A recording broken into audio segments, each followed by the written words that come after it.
Hello, ഇന്നൊരു simple chocolate sponge cake recipe ആയിട്ടാണ് വന്നത്. അപ്പോൾ ഇത് ഡ്രൈ ഇൻഗ്രീഡിയൻസിൻ്റെയും വെറ്റ് ഇൻഗ്രീഡിയൻസിൻ്റെയും ലിസ്റ്റാണ്. അപ്പോൾ ഇതൊരു ബിഗിനേഴ്സ് ഫ്രണ്ട്ലി ആയിട്ടുള്ള റെസിപ്പിയാണ്.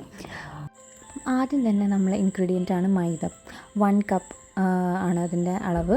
അതിനുശേഷം ഒരു 1/4 കപ്പ് കൊക്കോ പൗഡർ. നമ്മൾ ചോക്ലേറ്റ് കേക്ക് ആയതുകൊണ്ട് തന്നെ നല്ല കളർ കിട്ടണമെന്നുണ്ടെങ്കിൽ ബെസ്റ്റ് ക്വാളിറ്റി കൊക്കോ പൗഡർ തന്നെ സെലക്ട് ചെയ്യാൻ നോക്കുക. ദെൻ നമ്മൾ ബേക്കിംഗ് പൗഡർ. ആ ബേക്കിംഗ് പൗഡറിൻ്റെ ക്വാണ്ടിറ്റി 1 ടീസ്പൂണാണ്.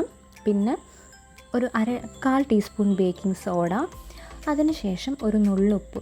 ഇതെല്ലാം കൂടിയിട്ട് നല്ല പോലെ ആഡ് ചെയ്തിട്ട് മിക്സ് ചെയ്ത് നല്ല തരി പോലും അതിനിടയിൽ പെടാതെ നല്ല ഫൈനായിട്ട് തരിച്ചെടുക്കുക. 3 തവണ വൃത്തിയിൽ മിക്സ് ചെയ്തതിന് ശേഷം നമുക്ക് ഫൈനായിട്ടുള്ള ഡ്രൈ ഇൻഗ്രീഡിയൻറ്റ് പൗഡർ അവിടെ കിട്ടും. അത് റെഡി ആയിട്ട് വയ്ക്കുക. അപ്പം ഇതൊരു ഭയങ്കര സിമ്പിൾ റെസിപ്പിയാണ്. എല്ലാവർക്കും ട്രൈ ചെയ്യാൻ പറ്റുന്ന, പുതിയ ബേക്കിംഗ് സ്റ്റാർട്ട് ചെയ്യുന്നവർക്കും തുടക്കക്കാർക്കും എല്ലാവർക്കും ട്രൈ ചെയ്യാൻ പറ്റുന്ന റെസിപ്പിയാണ്. ഇനി നെക്സ്റ്റ് നമ്മൾ പറയാൻ പോകുന്നത് നമ്മൾ ബാറ്റർ എങ്ങനെ പ്രിപ്പയർ ചെയ്യാം എന്നാണ്.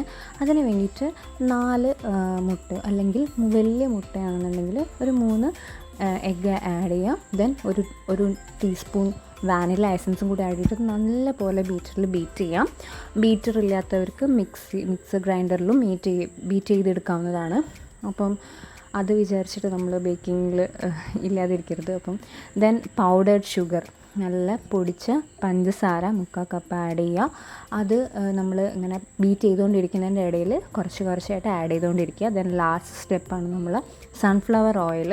അതൊരു 1/4 കപ്പ് ലാസ്റ്റ് ഫ്ലഫി ആയിട്ട് അടിച്ചെടുത്തതിന് ശേഷം അവസാനം ആഡ് ചെയ്തിട്ട് ഒരൊറ്റ തവണ മിക്സ് ചെയ്തിട്ട് ബീറ്റിങ് സ്റ്റോപ്പ് ചെയ്യാം. അപ്പം നമുക്ക് നല്ല ഫ്ലഫി ആയിട്ടുള്ള ഒരു ബാറ്റർ കിട്ടും. അതിലേക്ക് ഇനി നമുക്ക് മിക്സിങ് സ്റ്റെപ്പാണ്. നമ്മൾ ഡ്രൈ ഇൻഗ്രീഡിയൻ്റൊക്കെ പൊടിച്ച് വെച്ചിട്ടുള്ളത് കുറച്ച് ഭാഗങ്ങളായിട്ട് ആഡ് ചെയ്യാം. ആദ്യം അത് ആഡ് ചെയ്തിട്ട് മിക്സ് ചെയ്തതിന് ശേഷം പുതിയൊരു ഇൻഗ്രീഡിയൻറ്റ് കൂടി ആഡ് ചെയ്യണം. മിൽക്ക്, ഒരു തിളപ്പിച്ചാറിയ പാല് ഒരു 1/4 കപ്പ് എടുക്കുക. അതും ഇതേപോലെ ആദ്യം പൊടി നല്ലപോലെ ഫോൾഡ് ചെയ്തതിന് ശേഷം കുറച്ച് പാലൊഴിച്ച് വീണ്ടും മിക്സ് ചെയ്യുക. ദെൻ നമ്മൾ ഡ്രൈ ഇൻഗ്രീഡിയൻ്റ് ആയിട്ടുള്ള പൊടി മിക്സ് ചെയ്യുക. ദെൻ പാല്, അങ്ങനെ 3-4 പ്രാവശ്യമായിട്ട് മാറി ആഡ് ചെയ്തിട്ട് നല്ല ബാറ്ററായിട്ട് എടുത്തതിന് ശേഷം നമുക്ക് ബേക്കിംഗ് പാനിലേക്ക്, ബട്ടറൊക്കെ വെച്ചിട്ടുള്ള ബേക്കിംഗ് പാനിലേക്ക് ബട്ടർ പേപ്പർ വെച്ചിട്ട് നമ്മൾ അതിലേക്ക് ഒഴിക്കാം. നല്ല പോലെ ടാപ്പ് ചെയ്തിട്ട് എയർ ബബിൾസൊക്കെ കളഞ്ഞതിന് ശേഷം നമുക്ക് റെഡി ആയിട്ട് വയ്ക്കാം. അതിനിടയിൽ എൻ്റെ ഒരു അസിസ്റ്റൻ്റ് അവിടെ ഒളിഞ്ഞു നോക്കുന്നുണ്ട്, ബേക്കൊക്കെ റെഡി ആയോ എന്ന് നോക്കാൻ വന്നതായിരിക്കും. അപ്പോൾ നമ്മൾ ബേക്ക് ചെയ്യാൻ വെച്ചിട്ടുള്ള ഒരു വലിയൊരു കണ്ടെയ്നറാണ്, ഞാൻ ബിരിയാണി പോട്ടാണ് യൂസ് ചെയ്തിട്ടുള്ളത്. നമുക്ക് ഏത് അടച്ചുറപ്പുള്ള പാത്രം വേണമെങ്കിലും എടുക്കാം. അതിലേക്ക് അതൊരു പ്രീ ഹീറ്റ് ചെയ്യണം 15 മിനിറ്റ്. അതിന് ശേഷം നമ്മൾ കേക്ക് പാൻ അതിലേക്ക് വെക്കുക. ഒരു 25 മിനിറ്റ് മുതൽ 30 മിനിറ്റ് വരെ നല്ലപോലെ ബേക്ക് ചെയ്തതിന് ശേഷം നമ്മൾ കേക്ക് റെഡി ആയിട്ട് കിട്ടും. ഓവർ ഹീറ്റ് ആവുന്നതിനനുസരിച്ച് നമ്മളെ ടെക്സ്ചർ സോഫ്റ്റ്നെസ് കുറയും. അപ്പോൾ അത് ശ്രദ്ധിക്കുക. ഹീറ്റിങ്ങൊക്കെ നല്ലപോലെ ശ്രദ്ധിച്ചതിന് ശേഷം നിങ്ങൾ കേക്ക് ബേക്ക് ചെയ്യാൻ എടുക്കുക. അപ്പോൾ തന്നെ നിങ്ങൾക്ക് നല്ല ഫ്ലഫി ആയിട്ടുള്ള നല്ല സ്പോഞ്ച് ചോക്ലേറ്റ് കേക്ക് റെഡി ആയിട്ടുണ്ടാവും. ആർക്കും ഇത് സിമ്പിളായിട്ട് ട്രൈ ചെയ്യാവുന്ന റെസിപ്പിയാണ്.